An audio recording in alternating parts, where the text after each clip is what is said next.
classrooms. I could tell you the teachers that I speak to in New York City and many of those who work in our schools, they do want to go back to work. And parents certainly want to have their children back in the classroom.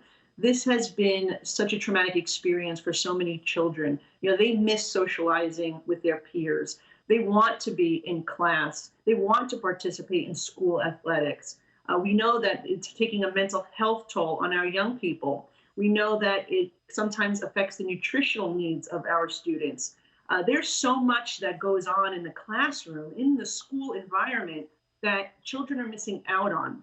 Currently in New York City, you have K through 5 in class, and it's been working well. You have the Catholic schools are operating, and that's working well. And yet our middle schools and high school students in public schools are not back in the classroom yet. I think it's very distressful. And it's one of the reasons why I've co-sponsored legislation with Congresswoman Ashley Hinson to require that they use the funds that were set aside, $54 billion that was set aside in the last COVID relief package, which was over a month ago, to help reopen our schools safely. And, you know, states are taking this money. New York has $4 billion in its share, and yet these schools are not reopening across our state.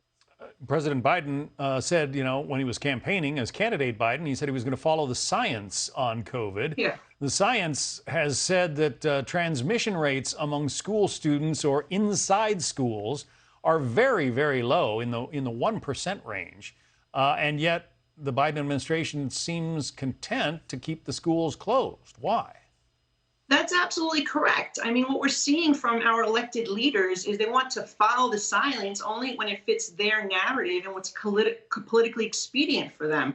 You're seeing this on the education front with President Biden, and you're also seeing it, by the way, with reopening our restaurants here in New York City. You know, I've been having this battle with the governor, and many other elected officials are pushing to reopen our restaurant industry. And the science says that only 1.4% of the cases, positive cases, can be traced back to restaurants based on his own contact tracers. 74% of the spread is happening in living rooms. So if they can't go and dine indoors where there are safety measures and protocols in place, and you have the social distancing and the mask wearing, you know, people are just going to gather in their homes. And that's exactly what you're going to see happen tomorrow, Super Bowl Sunday. So we're throttling a huge segment of the economy, the restaurant and entertainment industry, in the interest of COVID prevention, and it's not really accomplishing what the goals would be.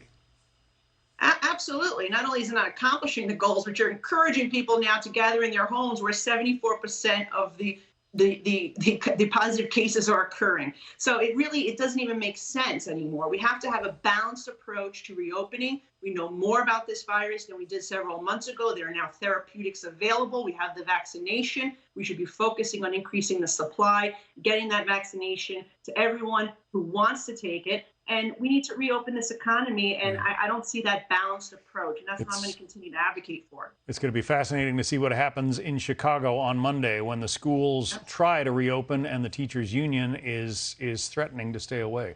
New York Congresswoman Nicole Malliotakis, thank you. Thank you.